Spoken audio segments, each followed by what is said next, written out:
Om Asmadgurubhyo Namaha. Jai Sri Narayana.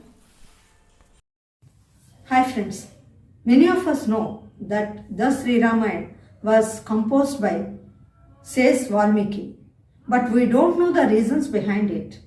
Once, says Narada came to the ashram of Valmiki Maharshi. There Valmiki Maharshi asked several questions to Narada. Narada knows everything. He knows about the past, present and future. So he asked, can you tell me the best person in the world who had 16 great qualities?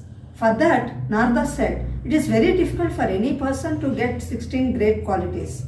But there is only one person who has 16 great qualities, that is Sri Rama. Actually, Sri Ram came to this world as a human being, but in fact, he is Lord Narayana himself.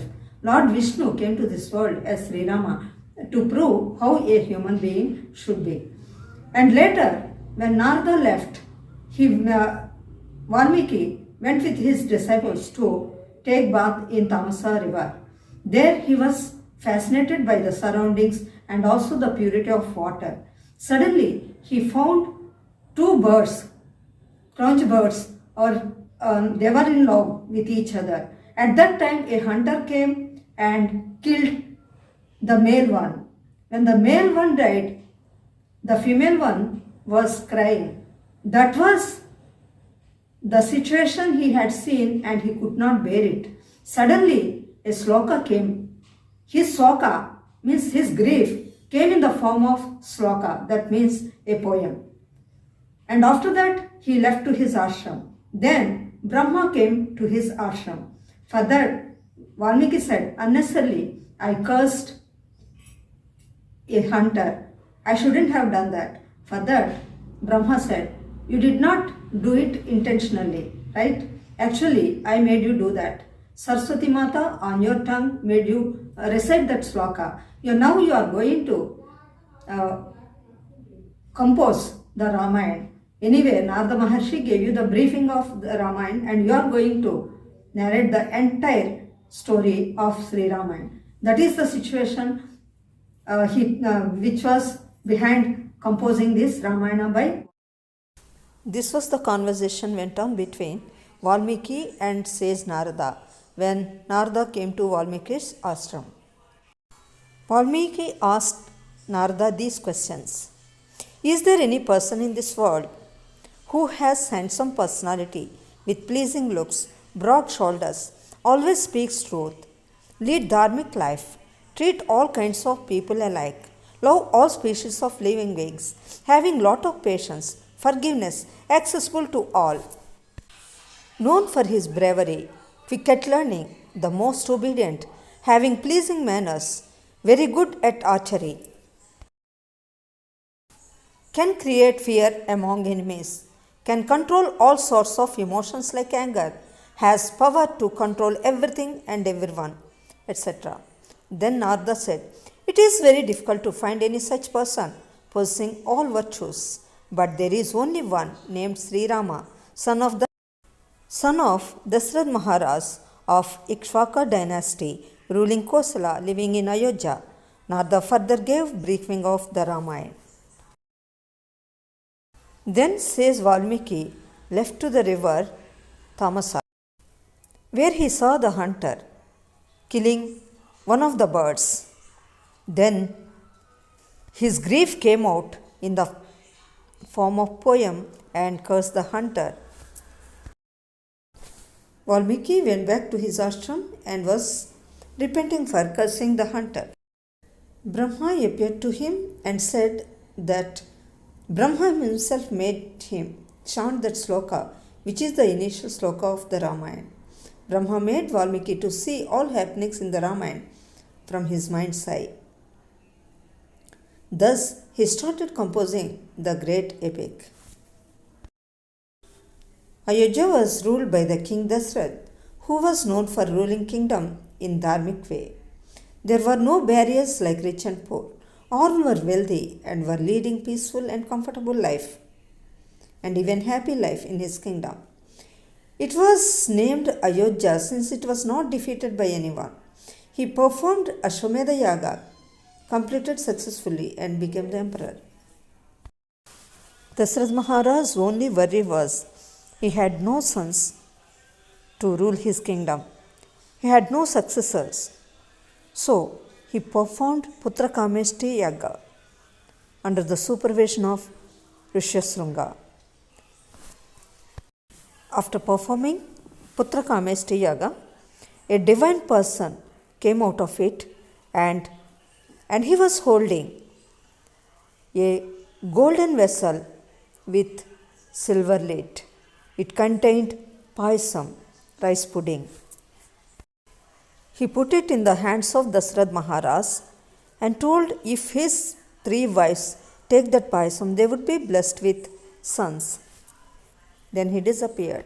Dasarath Maharaj gave major share to his eldest wife Kausalya. He shared remaining to his younger wives Sumitra and Kaikeyi. From Kaikeyi, some more part was taken and given to Sumitra. In this way, Sumitra got 2 shares, 2 parts. At first, Kausalya gave birth to a male child. Then, Kaikeyi gave birth to another male child. Sumitra gave birth to twins. As she got 2 parts in payasam, she gave birth to twins. Dasarath Maharaj had a guru named Vasishtha Mahamuni. Under his supervision, naming ceremony was conducted. Eldest one, son of Kausalya, was named Ram, who was born under the Judaic saint Punarvasu. His second son, who was born to Kaikeyi, was named Bharta. He was born under the Judaic saint Pushyami. Twins who were born to Sumitra under the Judaic saint Aslesha were named Lakshman and Shatrugna. They observed an interesting thing. Sumitra's sons, Lakshman and Shatrugna, when they were put in the cradle, they were continuously crying. When Lakshman was placed beside Ram, he used to laugh. When Shatrugna was placed beside Bharta, he was laughing. Just as Lakshman, who was always accompanying Ram, Shatrugna was very loyal to Bharat. When Lakshman was loyal to Sri Ram, Shatrugna was very loyal to his brother Bharat. Those 4 children were growing up with the training of Vasishtha Mahamuni. Ram almost reached the age of 16. At that time, sage Vishwamitra stepped into the palace of Dasarath Maharaj. Dasarath Maharaj had shown his loyalty to Vishwamitra by performing all services. Here is the conversation between Dasarath Maharaj and Vishwamitra. Dasarath felt so happy and said, Brahmarshi, my palace was sanctified with your presence. Then Vishwamitra, Raja, I want a favor from you. Dasarath Maharaj very obediently, folding his hands, stood in front of him and asked, Order me, Swami, what can I do for you? I will do whatever you want. Then Vishwamitra said, I am performing Siddhi Yaga in my ashram, but I am being troubled by Maricha and Subahu. As I am performing Yaga, I can neither kill nor curse. So you please send your sons Ram and Lakshman. Don't worry about them. I will teach them all Astras and Shastras. What? Ram hasn't yet completed 16 years. They haven't yet learnt archery. How can they kill demons? I can't put their lives at risk. Tell Maharshi, I will come with my soldiers. By the way, is anyone behind those Maricha and Subahu? Then Vishwamitra said, Yes, it is Ravana behind them. Dasarath then further asked, 10-headed Ravana? Even I am shivering hearing the name. How can my sons fight? Please understand. Vishwamitra said angrily, Raja, you are known for keeping up your promise. If you don't send Ram and Lakshman, you may bear this disgrace. of not keeping up your promise. Saying so, he was about to leave angrily. Vasishtha Mahamuni knew the anger of Viswamitra. He came forward and said, Maharaj, don't underestimate the power of Viswamitra. He is going to pour forth all his knowledge to his sons Ram and Lakshman. I am assuring you, nothing is going to happen to Ram and Lakshman. They bring glory to you. In fact, they are not ordinary human beings. There is purpose behind their arrival. With the words of Vasishtha Mahamuni, Dasarath Maharaj was convinced and agreed to send. Thus both Ram and Lakshman went with Viswamitra. While Viswamitra was walking with Ram and Lakshman through the forest, Ram asked many questions about each place which had historic significance, and got his doubts clarified. They reached a place where they heard horrible sounds from the sky. It was a demon. Viswamitra said to them, My dear sons, I will pour forth my powers, Bala and Atibala, to you, so that you never feel hungry and exhausted, and you always remain young and energetic. Thus he taught them those two. He taught them all skills of archery. On seeing the terrific demon in the sky, Viswamitra said, That is Tataka, creating lot of disturbances here in this forest. Actually, it's a beautiful place, combination of two places where people are living in unity. It could not bear it and created lot of havoc. All the people ran away from this place. Rama asked, Who's Tataka? Actually, she was a Nakshini, and she was cursed by Agastya Mahamuni and got this demon form. Don't hesitate to kill her, he said when Rama hesitated to kill a woman. Tataka started showering stones on Ram and Lakshman. Then Viswamitra said, Don't hesitate, Ram and Lakshman, please kill the demon Tataka. Taking Viswamitra's order, both Ram and Lakshman shot the demon named Tataka, and it was killed. Viswamitra reached his Siddhashram with Ram and Lakshman and taught some more astras and sastras. When he was about to perform yaga, Maricha and Subahu started throwing meat and blood in his Yajnaya Vatika. Both Ram and Lakshman were alert. Ram threw an arrow at Maricha and he was thrown into the sea, and his brother killed Subahu.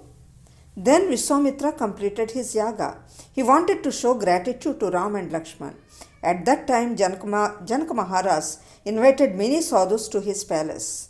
With the grace of Paramashiva, he got a powerful bow named Shivadanas. At that time, Janaka Maharaj invited many sadhus to his palace. With the grace of Paramashiva, he got a powerful bow named Shivadanas. He was performing puja to it regularly. It was too strong to be lifted. One day, while he was plowing his field, there was something hard stuck to his axe. It's an iron box. He was shocked to see a beautiful baby girl in the box. She was named Sita, as she was grown up as Janaka's daughter named Janaki. One day, when Sita was playing with her ball, the ball moved through the bow. She lifted the strong bow very easily. Janaka Maharaj saw this and declared whoever could break that bow would marry Sita. Invitation was sent to all kings for Swayamvar. Even Ravana heard this and confidently came to win over the hand of Sita. Everyone failed even to lift it up. At that point of time, Viswamitra reached Midula with Ram and Lakshman. He asked Rama to make an attempt. Taking it as Viswamitra's order, Ram not only lifted but could break it. Thus became the winner of not only Swayamvar but the heart of Sita. With the acceptance of Dasarath Maharaj, all four of his sons married daughters of Janak Maharaj. means cousins of Sita.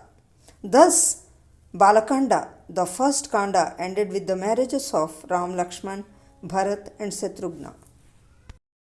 The purpose of Rama's arrival to this world is not only to kill demons, but to prove how a human being should behave, how a human being should be. When others take birth based on their karmic deed, the Lord comes to this world to give us a lift. He doesn't fall into this world like us. Valmiki.